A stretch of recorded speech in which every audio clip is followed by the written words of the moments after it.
بسم الله الرحمن الرحيم قد أفلح المؤمنون الذين هم في صلاتهم خاشعون والذين هم عن اللغو معرضون والذين هم للزكاة فاعلون والذين هم لفروجهم حافظون إلا على أزواجهم أو ما ملكت أيمانهم فإنهم غير ملومين فمن ابتغى وراء ذلك فأولئك هم العادون والذين هم لأماناتهم وعهدهم راعون والذين هم على صلواتهم يحافظون أولئك هم الوارثون الذين يرثون الفردوس هم فيها خالدون ولقد خلقنا الإنسان من سلالة من طين ثم جعلناه نطفة في قرار مكين ثم خلقنا النطفة علقة فخلقنا العلقة مضغة فخلقنا المضغة عظاما فكسونا العظام لحما ثم أنشأناه خلقا آخر فتبارك الله أحسن الخالقين ثم إنكم بعد ذلك لميتون ثم إنكم يوم القيامة تبعثون ولقد خلقنا فوقكم 7 طرائق وما كنا عن الخلق غافلين وأنزلنا من السماء ماء بقدر فأسكناه في الأرض وإنا على ذهاب به لقادرون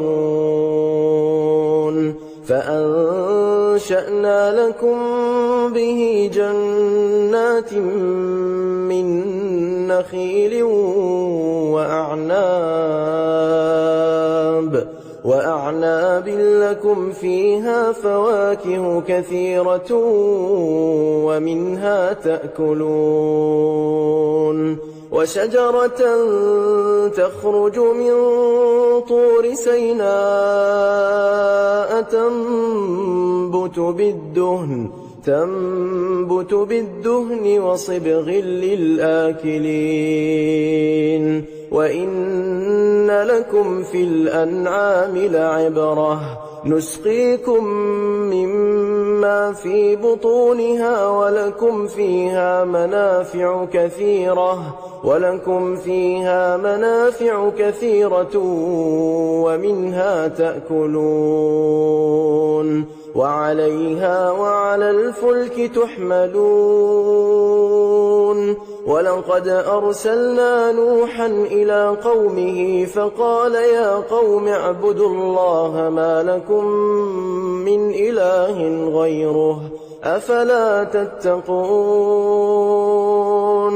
فقال الملأ الذين كفروا من قومه ما هذا إلا بشر مثلكم يريد أن يتفضل عليكم ولو شاء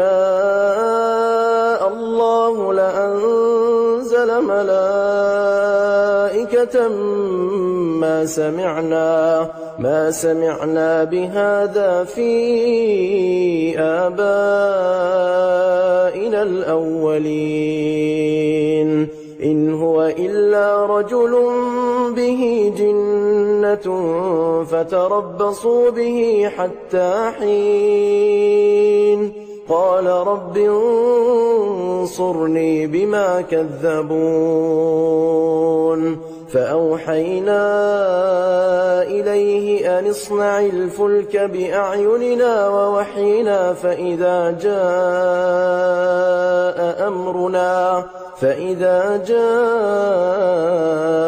أمرنا وفاردت النور فاسلك فيها من كل زوجين اثنين وأهلك إلا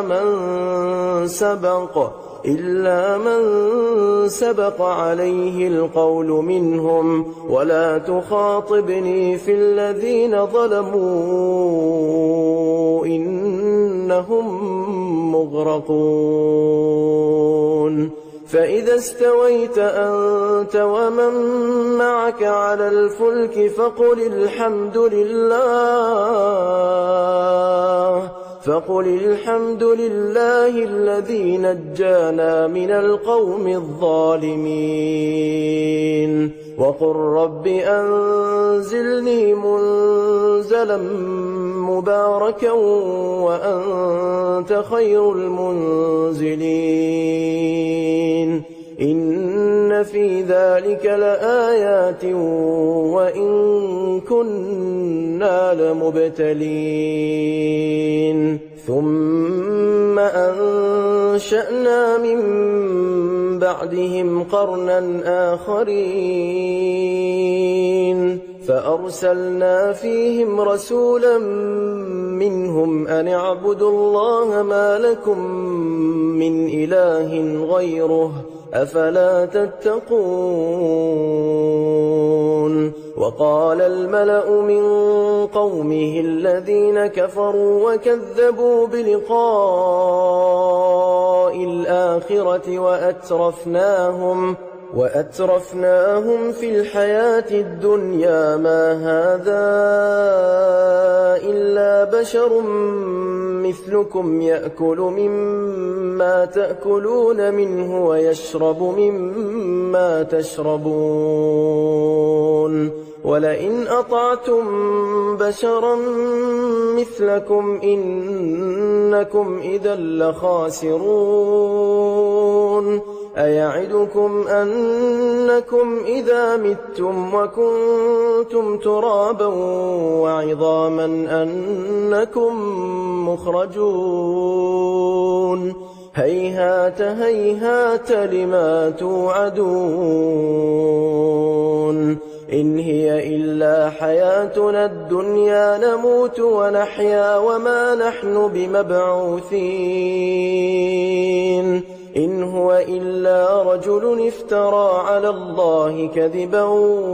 وما نحن له بمؤمنين قال رب انصرني بما كذبون قال عما قليل ليصبحن نادمين فأخذتهم الصيحة بالحق فجعلناهم غثاء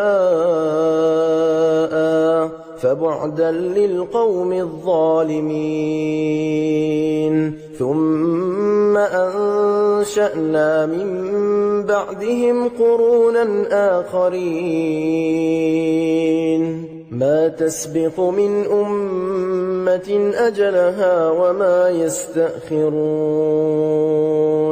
ثم أرسلنا رسلنا تترى كلما جاء أمة رسولها كذبوه فأتبعنا بعضهم بعضا وجعلناهم أحاديث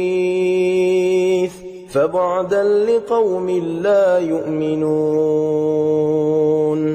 ثم أرسلنا موسى وأخاه هارون بآياتنا وسلطان مبين إلى فرعون وملئه فاستكبروا وكانوا قوما عالين فقالوا أنؤمن لبشرين مثلنا وقومهما لنا عابدون فكذبوهما فكانوا من المهلكين ولقد آتينا موسى الكتاب لعلهم يهتدون وجعلنا ابن مريم وأمه آية وآويناهما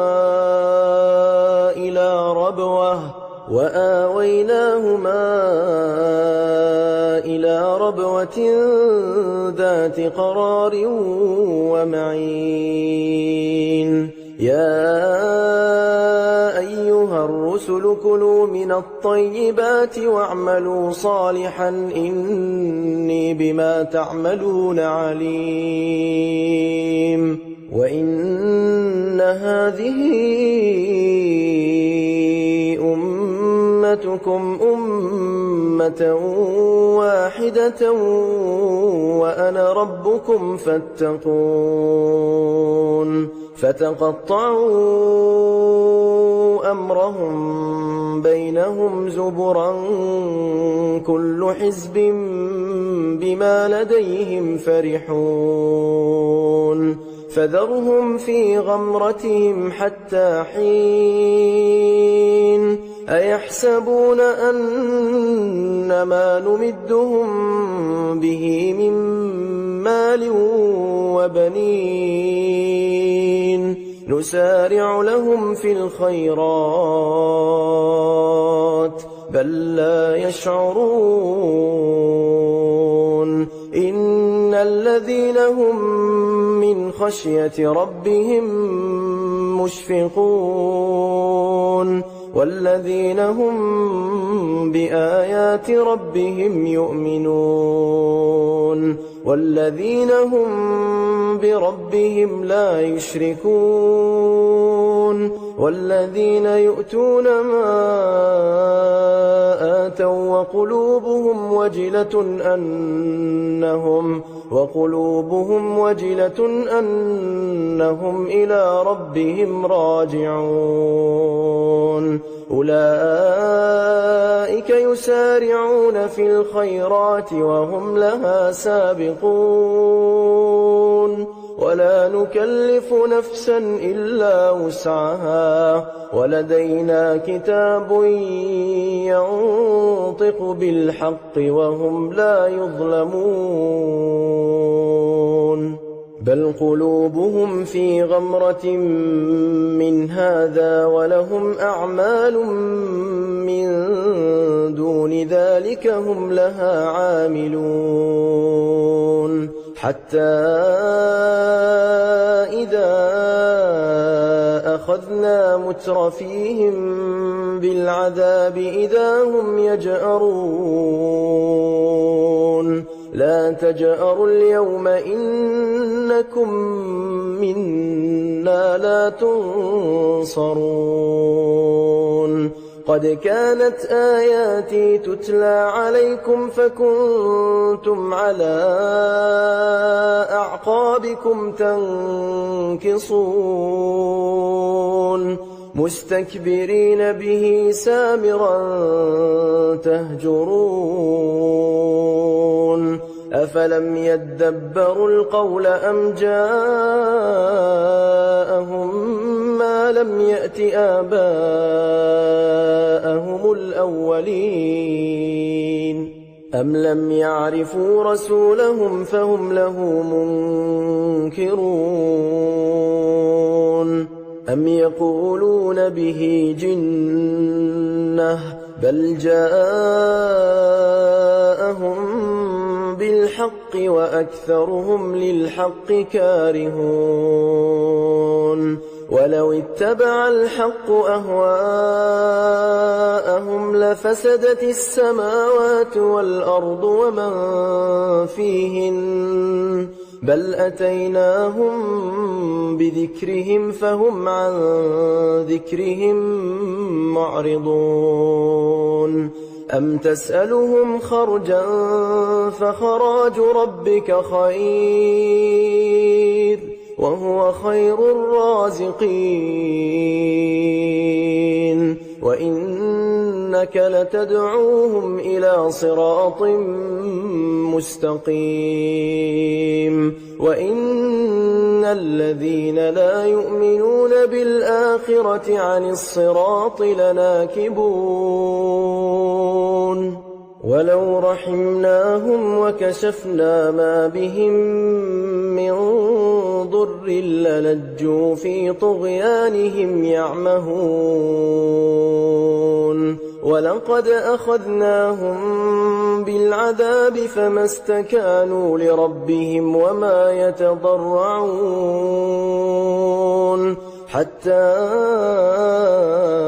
إذا فتحنا عليهم بابا ذا عذاب شديد إذا هم فيه مبلسون وهو الذي أنشأ لكم السمع والأبصار والأفئدة قليلا ما تشكرون وهو الذي ذرأكم في الأرض وإليه تحشرون وهو الذي يحيي ويميت وله اختلاف الليل والنهار أفلا تعقلون بل قالوا مثل ما قال الأولون قالوا أئذا متنا وكنا ترابا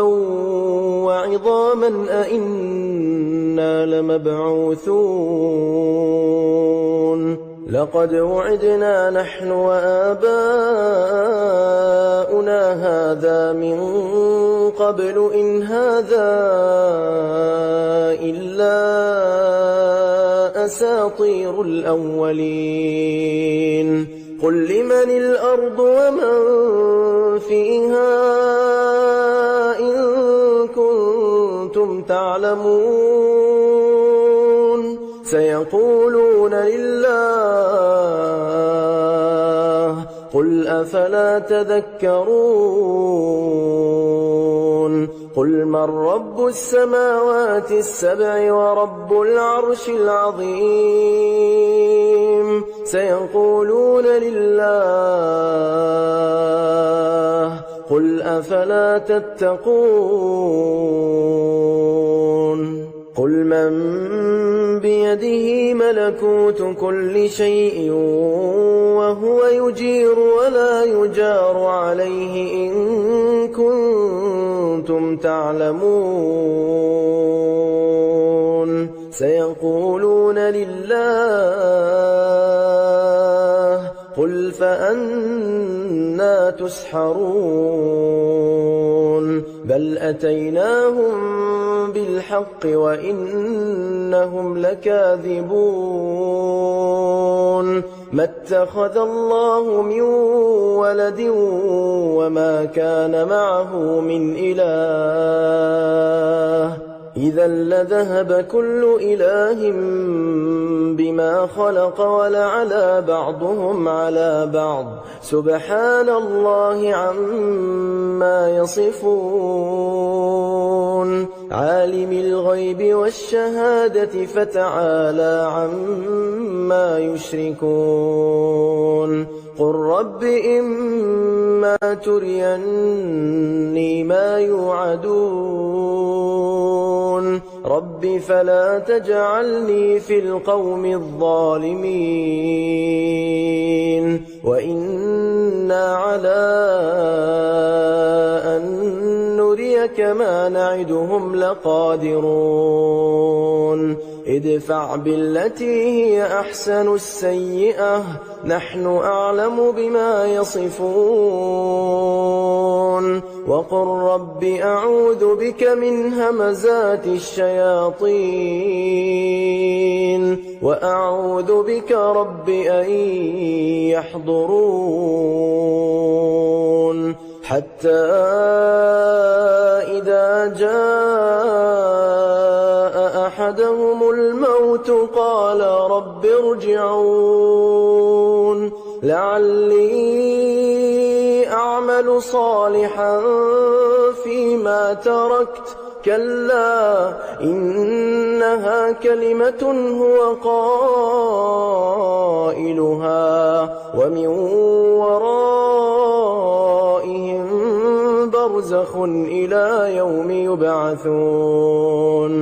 فإذا نفخ في الصور فلا أنساب بينهم يومئذ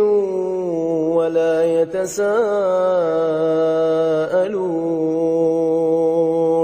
فمن ثقلت موازينه فأولئك هم المفلحون ومن خفت موازينه فأولئك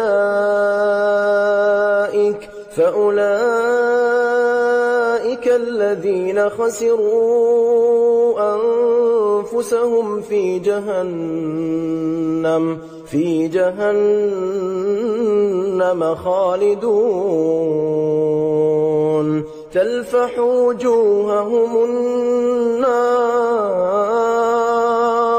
تلفح وجوههم النار وهم فيها كالحون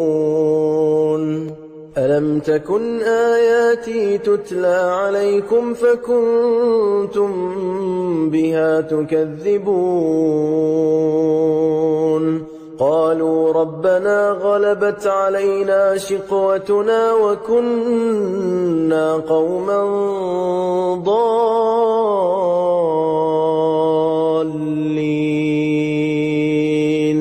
ربنا أخرجنا منها فإن عدنا فإنا ظالمون قال اخسئوا فيها ولا تكلمون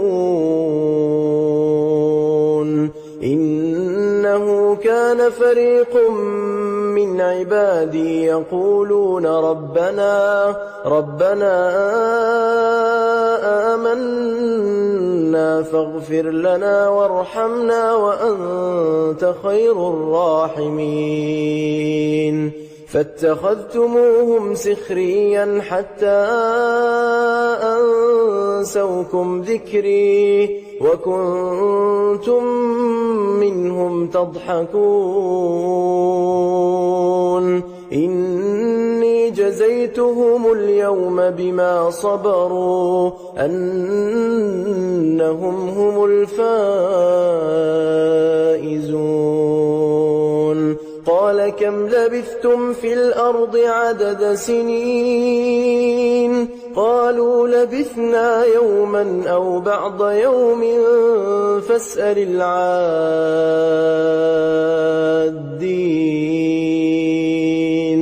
قال إن لبثتم إلا قليلا لو أنكم كنتم تعلمون أفحسبتم أنما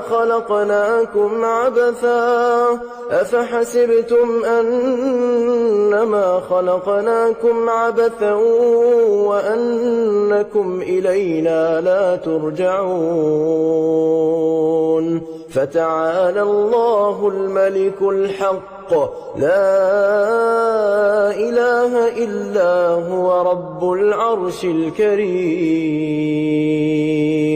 ومن يدع مع الله إلها آخر لا برهان له به فإنما حسابه عند ربه إنه لا يفلح الكافرون وقل رب اغفر وارحم وأنت خير الراحمين بسم الله الرحمن الرحيم سورة أنزلناها وفرضناها وأنزلنا فيها آيات بينات لعلكم تذكرون الزانية والزاني فاجلدوا كل واحد منهما 100 جلدة ولا تأخذكم بهما رأفة في دين الله إن كنتم تؤمنون بالله واليوم الآخر وليشهد عذابهما طائفة من المؤمنين الزاني لا ينكح إلا زانية أو مشركة والزانية لا ينكحها إلا زان أو مشرك وحرم ذلك على المؤمنين والذين يرمون المحصنات ثم لم يأتوا ب4 شهداء فاجلدوهم 80 جلدة ولا تقبلوا لهم شهادة أبدا وأولئك هم الفاسقون إلا الذين تابوا من بعد ذلك وأصلحوا فإن الله غفور رحيم والذين يرمون أزواجهم ولم يكن لهم شهداء إلا أنفسهم فشهادة أحدهم 4 شهادات بالله إنه لمن الصادقين والخامسة أن لعنة الله عليه إن كان من الكاذبين ويدرأ عنها العذاب أن تشهد 4 شهادات بالله إنه لمن الكاذبين والخامسة أن غضب الله عليها إن كان من الصادقين ولولا فضل الله عليكم ورحمته وأن الله تواب حكيم إن الذين جاءوا بالإفك عصبة منكم لا تحسبوه شرا لكم بل هو خير لكم لكل امرئ منهم ما اكتسب من الإثم والذي تولى كبره منهم له عذاب عظيم لولا إذ سمعتموه ظن المؤمنون والمؤمنات بأنفسهم خيرا وقالوا هذا إفك مبين لولا جاءوا عليه ب4 شهداء فإذ لم يأتوا بالشهداء فأولئك عند الله هم الكاذبون ولولا فضل الله عليكم ورحمته في الدنيا والآخرة لمسكم فيما أفضتم فيه عذاب عظيم إذ تلقونه بألسنتكم وتقولون بأفواهكم ما ليس لكم به علم وتحسبونه هينا وهو عند الله عظيم ولولا إذ سمعتموه قلتم ما يكون لنا أن نتكلم بهذا سبحانك هذا بهتان عظيم يعظكم الله أن تعودوا لمثله أبدا إن كنتم مؤمنين ويبين الله لكم الآيات والله عليم حكيم إن الذين يحبون أن تشيع الفاحشة في الذين آمنوا لهم عذاب أليم في الدنيا والآخرة والله يعلم وأنتم لا تعلمون ولولا فضل الله عليكم ورحمته وأن الله رءوف رحيم يا أيها الذين آمنوا لا تتبعوا خطوات الشيطان ومن يتبع خطوات الشيطان فإنه يأمر بالفحشاء والمنكر ولولا فضل الله عليكم ورحمته ما زكى منكم من أحد أبدا ولكن الله يزكي من يشاء والله سميع عليم ولا يأتل أولو الفضل منكم والسعة أن يؤتوا أولي القربى والمساكين والمهاجرين في سبيل الله وليعفوا وليصفحوا ألا تحبون أن يغفر الله لكم والله غفور رحيم إن الذين يرمون المحصنات الغافلات المؤمنات لعنوا في الدنيا والآخرة ولهم عذاب عظيم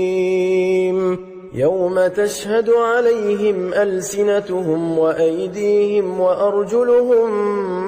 بما كانوا يعملون يومئذ يوفيهم الله دينهم الحق ويعلمون أن الله هو الحق المبين الخبيثات للخبيثين والخبيثون للخبيثات والطيبات للطيبين والطيبون للطيبات أولئك مبرؤون مما يقولون لهم مغفرة ورزق كريم يا أيها الذين آمنوا لا تدخلوا بيوتا غير بيوتكم حتى تستأنسوا وتسلموا على أهلها ذلكم خير لكم لعلكم تذكرون فإن لم تجدوا فيها أحدا فلا تدخلوها حتى يؤذن لكم وإن قيل لكم ارجعوا فارجعوا هو أزكى لكم والله بما تعملون عليم ليس عليكم جناح أن تدخلوا بيوتا غير مسكونة فيها متاع لكم والله يعلم ما تبدون وما تكتمون قل للمؤمنين يغضوا من أبصارهم ويحفظوا فروجهم ذلك أزكى لهم إن الله خبير بما يصنعون وقل للمؤمنات يغضضن من أبصارهن ويحفظن فروجهن ولا يبدين زينتهن إلا ما ظهر منها وليضربن بخمرهن على جيوبهن ولا يبدين زينتهن إلا لبعولتهن أو آبائهن أو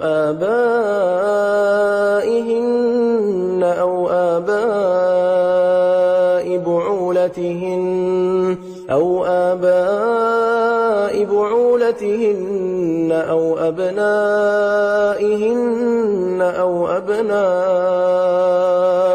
أو أبناء بعولتهن أو إخوانهن أو بني إخوانهن أو بني أخواتهن أو نسائهن أو ما ملكت أيمانهن أو التابعين غير أولي الإربة من الرجال أو الطفل الذين لم يظهروا على عورات النساء ولا يضربن بأرجلهن ليعلم ما يخفين من زينتهن وتوبوا إلى الله جميعا أيها المؤمنون لعلكم تفلحون وأنكحوا الأيام منكم والصالحين من عبادكم وإمائكم إن يكونوا فقراء يغنهم الله من فضله والله واسع عليم وليستعفف الذين لا يجدون نكاحا حتى يغنيهم الله من فضله والذين يبتغون الكتاب مما ملكت أيمانكم فكاتبوهم إن علمتم فيهم خيرا وآتوهم مما لله الذي آتاكم ولا تكرهوا فتياتكم على البغاء إن أردنا تحصنا لتبتغوا عرض الحياة الدنيا ومن يكرههن فإن الله من بعد إكراههن غفور رحيم ولقد أنزلنا إليكم آيات مبينات ومثلا من الذين خلوا من قبلكم وموعظة للمتقين الله نور السماوات والأرض مثل نوره كمشكاة فيها المصباح في زجاجة الزجاجة كأنها كوكب دري يوقد من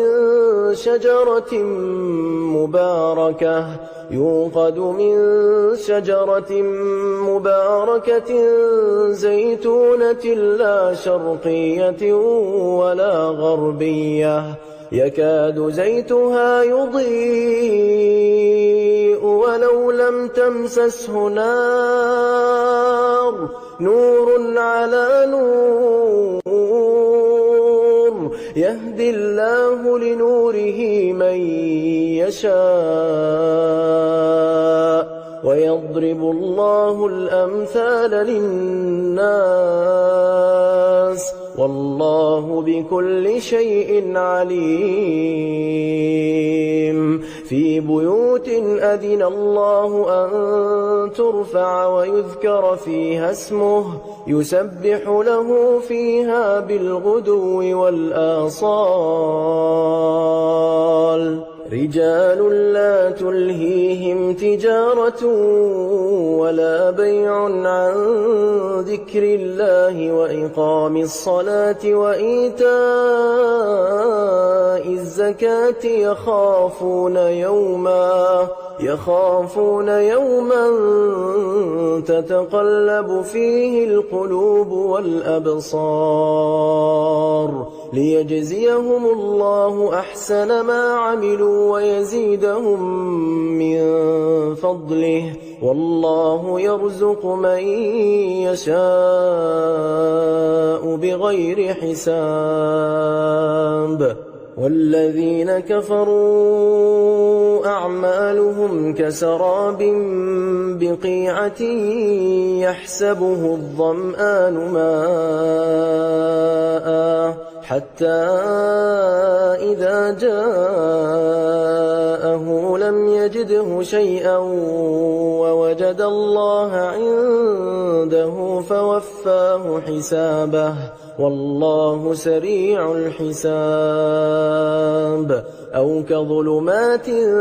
في بحر لجي يغشاه موج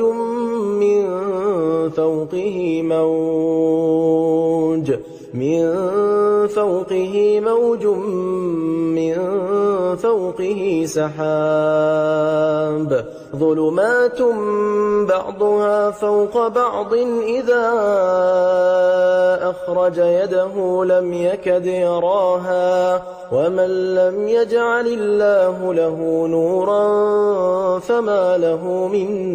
نور. ألم تر أن الله يسبح له من في السماوات والأرض والطير صافات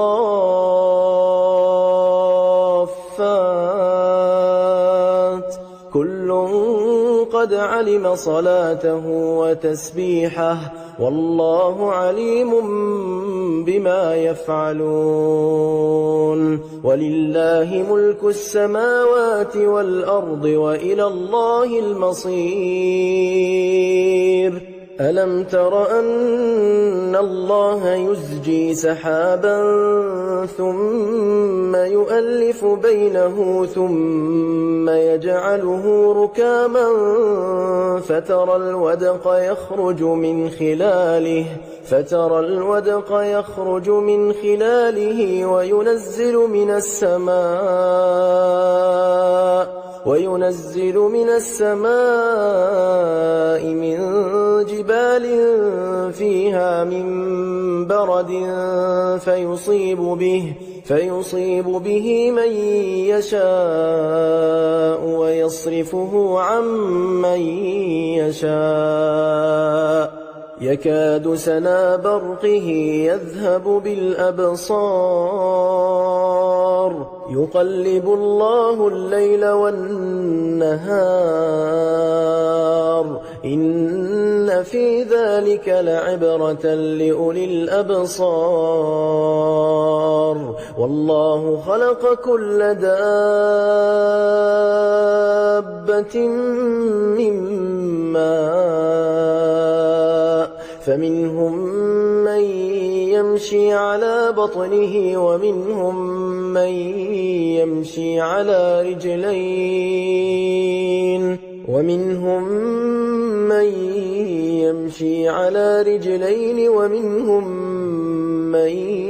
يمشي على أربع يخلق الله ما يشاء إن الله على كل شيء قدير. لقد أنزلنا آيات مبينات والله يهدي من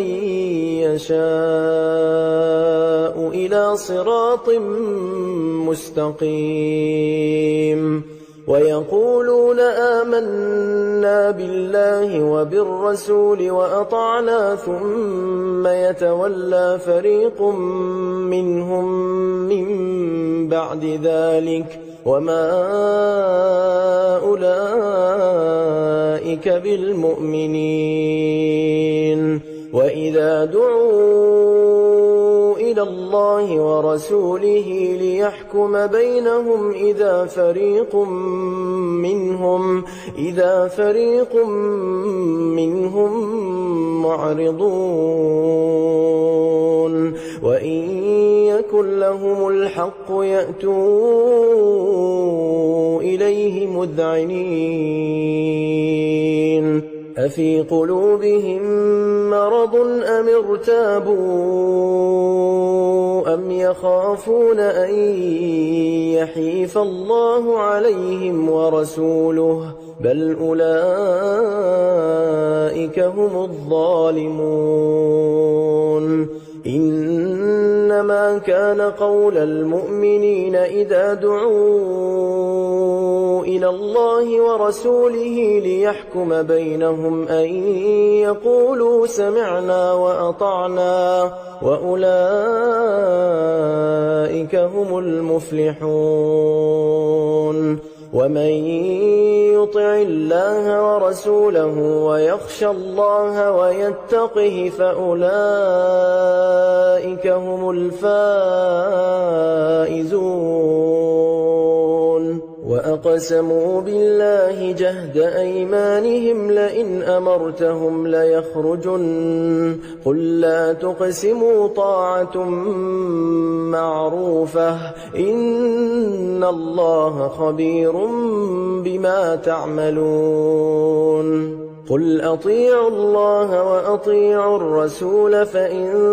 تولوا فإنما عليه ما حمل وعليكم ما حملتم وإن تطيعوه تهتدوا وما على الرسول إلا البلاغ المبين وعد الله الذين آمنوا منكم وعملوا الصالحات ليستخلفنهم في الأرض كما استخلف الذين من قبلهم وليمكنن لهم دينهم الذي ارتضى لهم وليبدلنهم من بعد خوفهم أمنا يعبدونني لا يشركون بي شيئا ومن كفر بعد ذلك فأولئك هم الفاسقون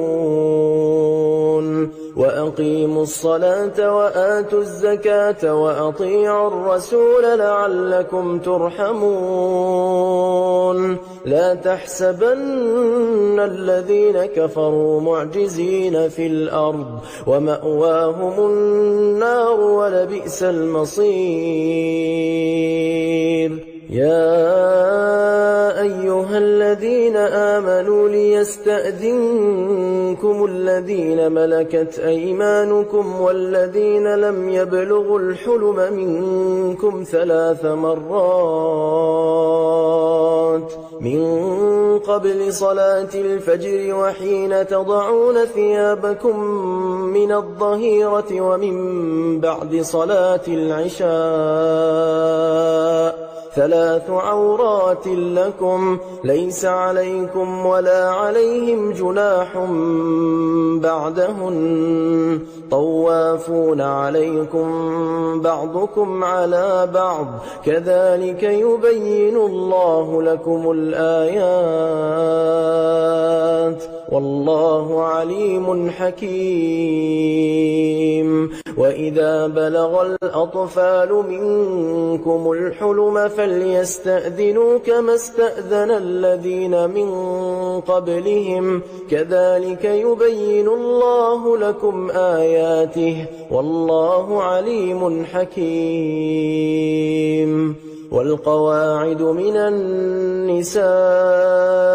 اللاتي لا يرجون نكاحا فليس عليهن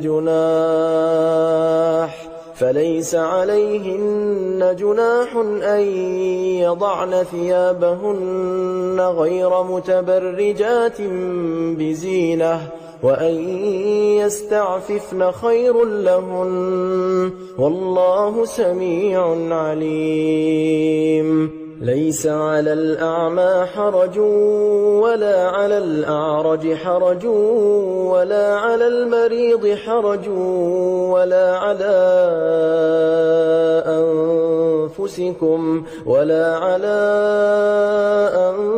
أنفسكم أن تأكلوا من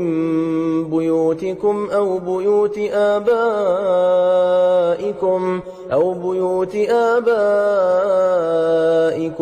بيوت أمهاتكم أو بيوت إخوانكم أو بيوت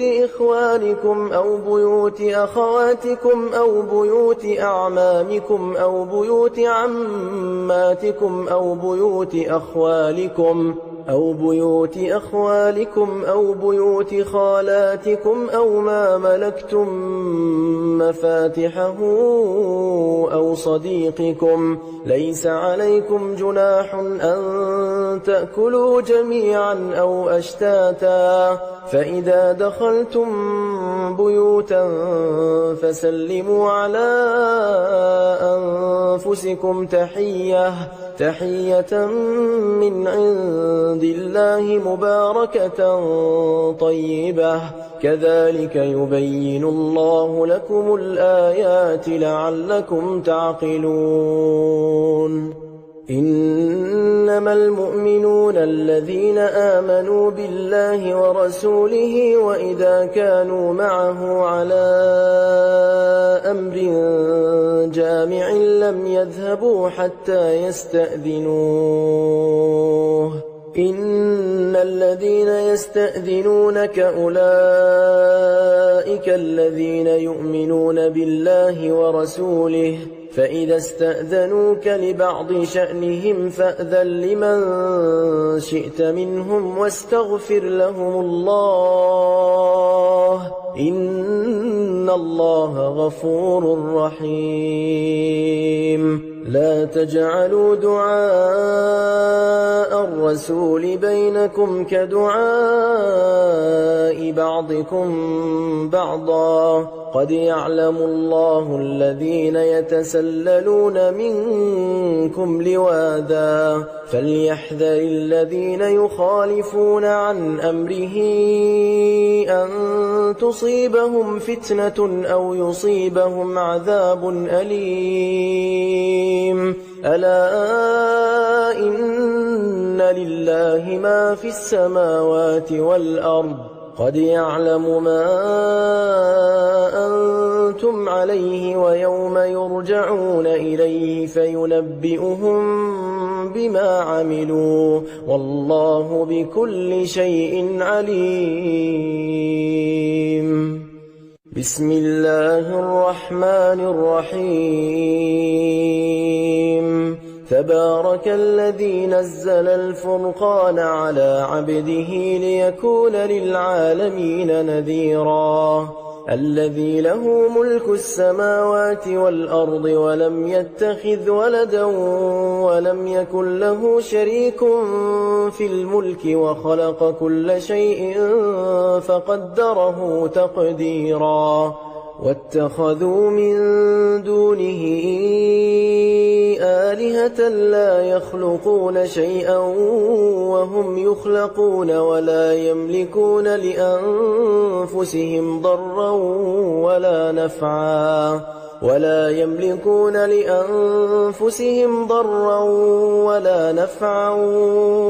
يملكون موتا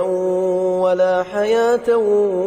ولا نشورا. وقال الذين كفروا إن هذا إلا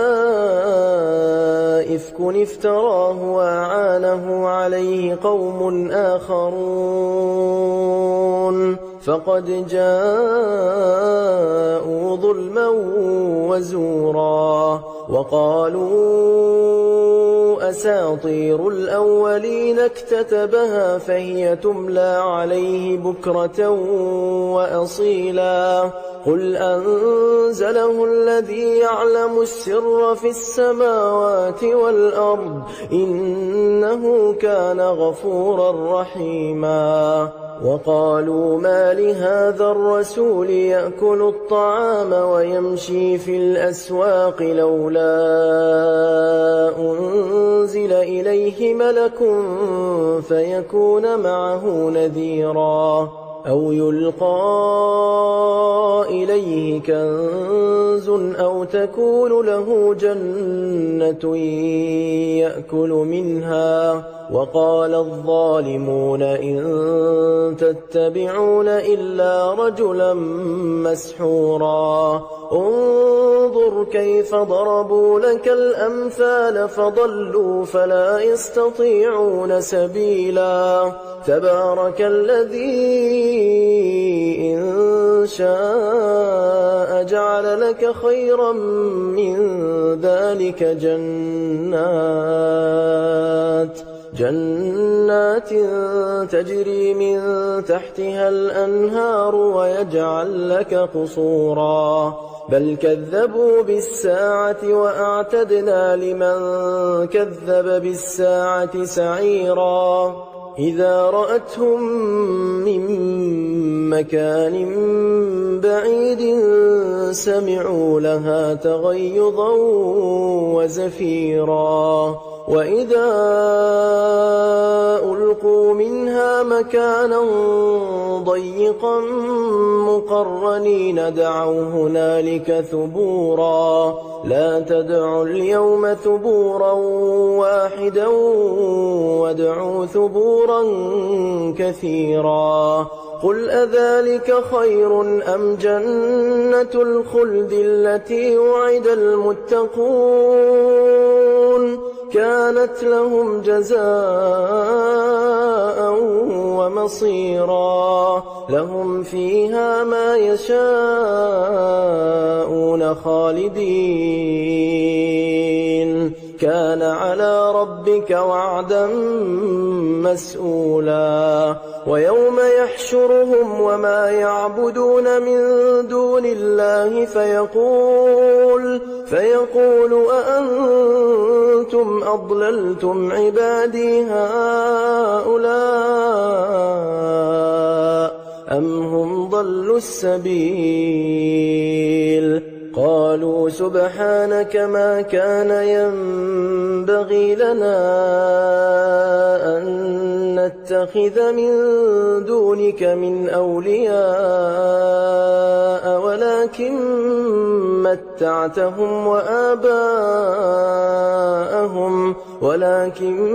متعتهم وآباءهم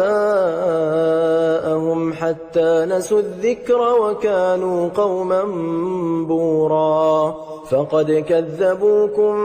بما تقولون فما تستطيعون صرفا ولا نصرا ومن يظلم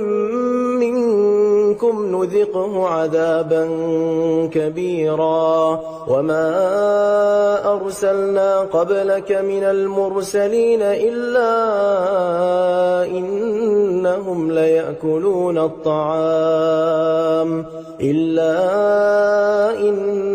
ليأكلون الطعام ويمشون في الأسواق وجعلنا بعضكم لبعض فتنة أتصبرون